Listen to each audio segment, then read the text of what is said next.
these issues kept coming and coming, and a whole lot transpired during the week, from the present IMC working out on the probe committee, the siege laid in the house of the former IMC MD, Joy Nune, and the governor of Rivers State, walking in and rescuing her, and a whole lot, with the president insisting he would make sure this crisis does not get messier, and he wants to see the end of it. Let's start from inception. This agency was set up in the year 2000 to ensure development in this region.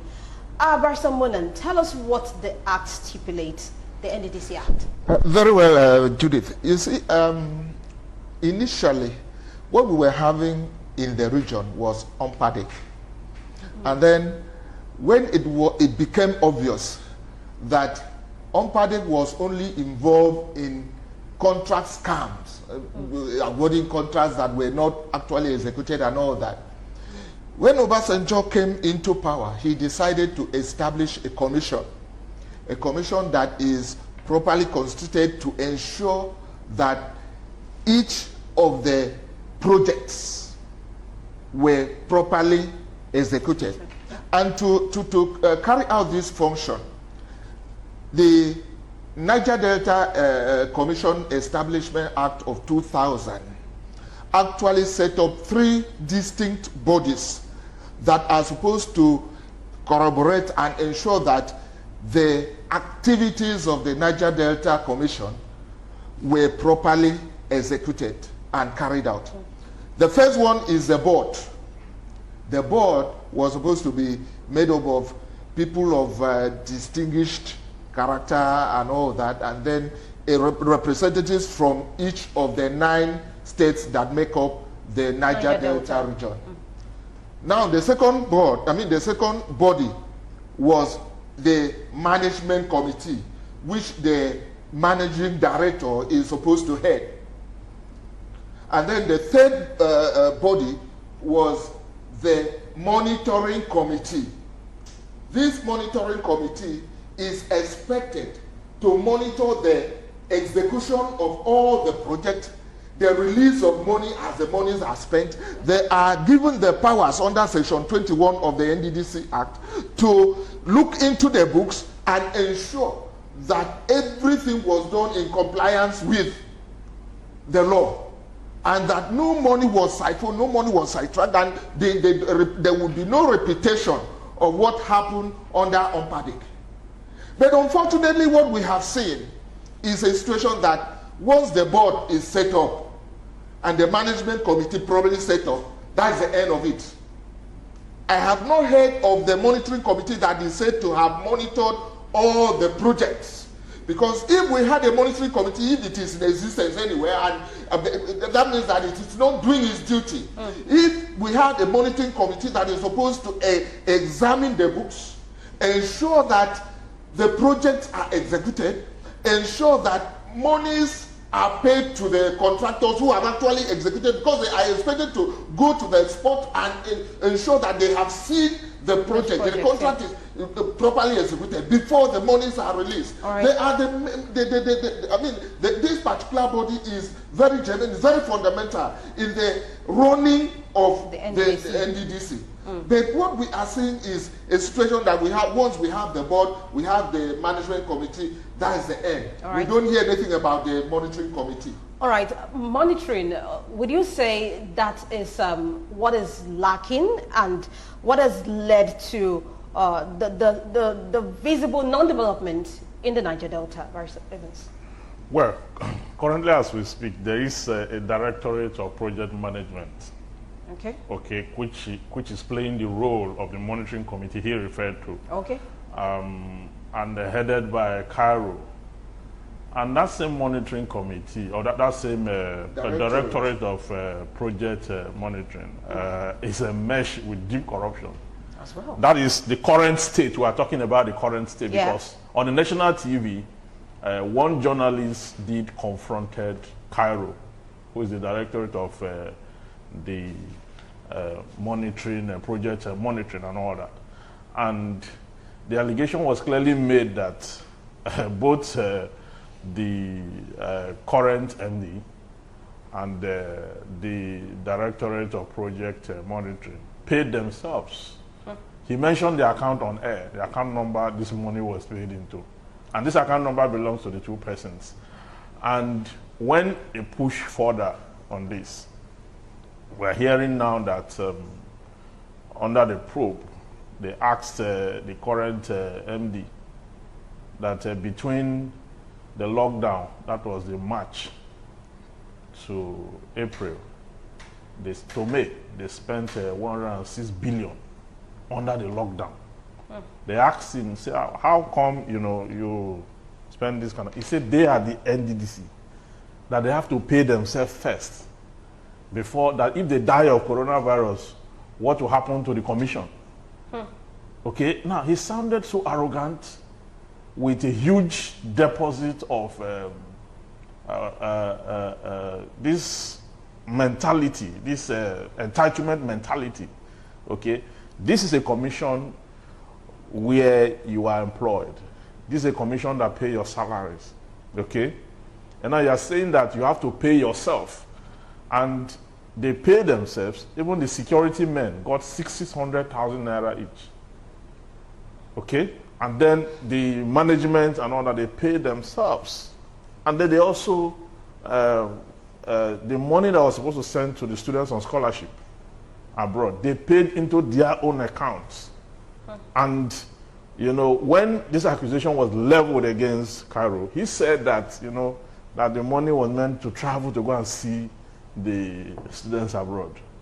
So the corruption is endemic in the Niger Delta. I mean, the constitution right now, the Niger Delta as currently constituted, cannot deliver on the mandate of that commission. One, there is no board as we speak. Yes. There is no board. The board had long been disbanded. But if you look at the section 2 of the NDDC Act, okay, made it clear that there must be a board that will take into consideration the 9 states, representation from the 9 states, to constitute a board. Okay, then that was laid aside. You now constituted an illegal IMC, interim management, which is not contemplated by the extant law that created the commission itself. So the federal government first is the first violator of that law, then followed by the criminals who are managing the affairs of the Niger Delta. Let me tell you that since 2000, when the NDDC was created, till today, the only project that was executed in my area was a 2-kilometer road.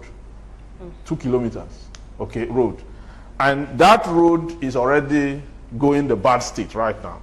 So we are in a deep mess. And then this is a call on the citizens or the indigenes of the area, the Niger Delta. Now it is clear that their problem is not from Abuja.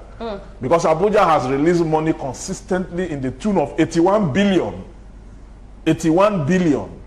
And then they have not been able to use this fund to execute any project as we speak. And this is worrisome. It is pathetic. It calls for a lot of investigation. It calls for a lot of questioning and answering. This issue of the Minister of Niger Delta Affairs and the former MD with the allegations and counter-allegations, we need to do more, because there is a serious diversion from the whole scenario of looting and corruption in that ministry. Calling on the people of that region, this is the time for them to, I wonder why they are not speaking out. I wonder why the warlords and the militants in that area are not taking arms against their leaders, the leaders of this commission, okay? Because now it is clear that after the amnesty they got during the time of Yaradua, and then the mobilization for which they were able to take some of them out of the creeks and out of poverty, there is deep corruption ongoing in that place. The government, to an extent, have been honest. For the first time, the federal government, to an extent, have been honest, have made sure that resources are channeled to that region. But the region is still impoverished. The people are poor, and then there's a lot of crisis and poverty in that region. But the same people from the region okay, are the ones violating. I was going to say that the NDDC, the directorate, and what have you, are led by people from that region who are expected to bring development to that region. Now you talked about monies being paid to themselves illegally. So what does the NDDC Act, state the amount, the salaries and allowances accruable to those who work in the commission? And what about the people, the general population of the people in the Niger Delta? Yes, Judy, you see, the NDDC Act is not supposed to stipulate those issues. Okay. It's only that it has stated that the staff of the commission will be paid salaries based on the prevalent salary scales and all that is available in the civil service and the public service. But there's something I want to quickly point out now. My colleague said that the Directorate of Project Monitoring and Supervision is actually doing the work of the monitoring committee. Supposed to be. Yeah. That's what I said. Because the Directorate is part of the established directorates under Section 9 of the Act. And so it's not supposed to do the work of the monitoring committee. It has its own duty.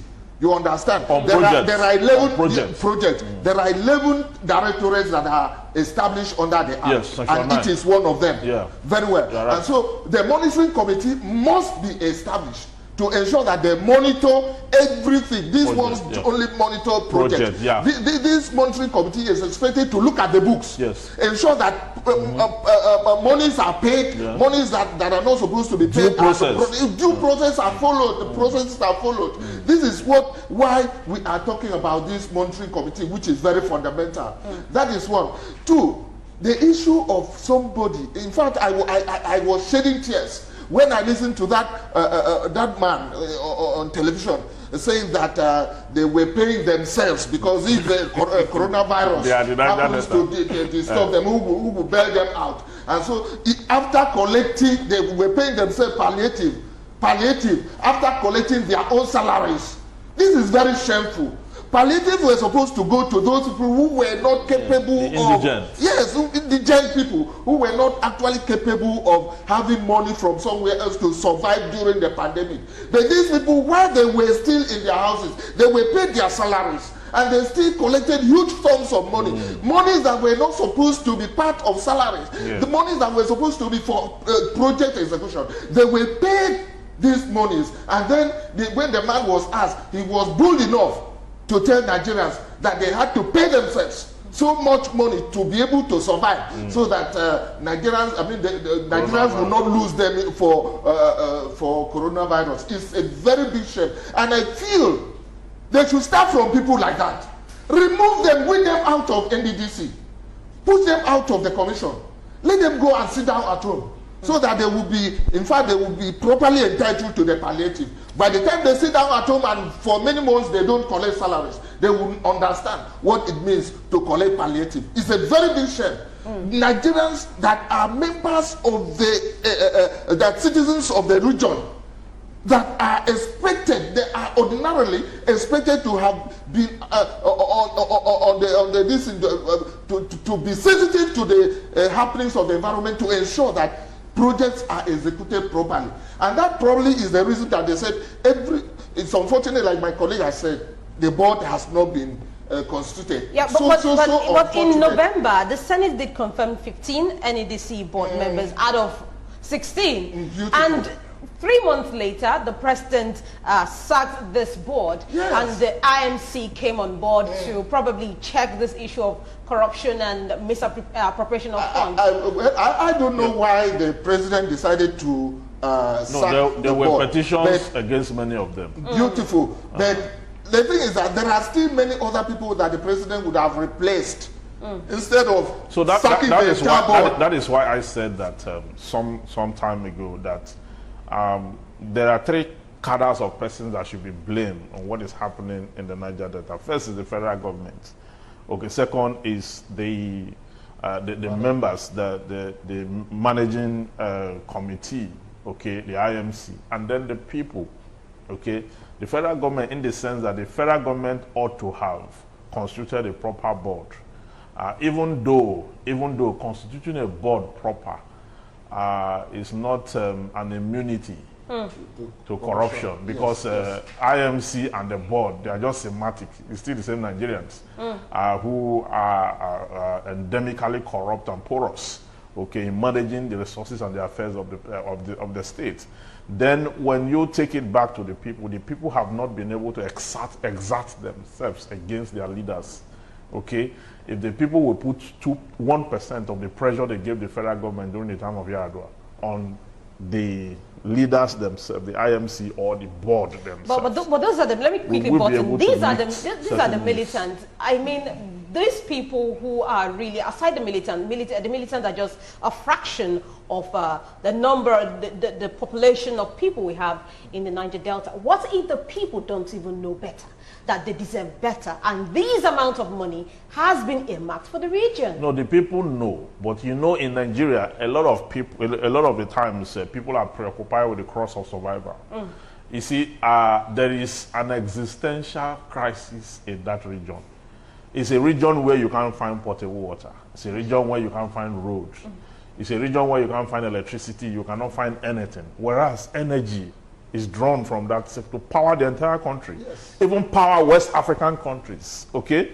So it is a bad thing to say or to leave the people in that kind of decadence. That is why the militants, I'm not calling for the militants to strike, but the militants happen to be the only voice that the federal government could hear, because it was the voice of violence. The militants in that area, did they yield any change? Well, in a way, because after the amnesty, a huge chunk of them were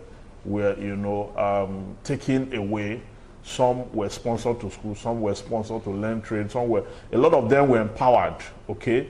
A lot of them were empowered. It's a voice of violence. We should not in any way ask for that kind of but then, the federal government that is also releasing money, okay, should have the monitoring committee he just talked about. I would have even thought that the monitoring committee should be an external body, should not be fixed within the act, should not be within the act, should be another institution to check the same NDDC. But the problem we also have in Nigeria is that same institution you want to create to monitor the other institution sometimes get compromised.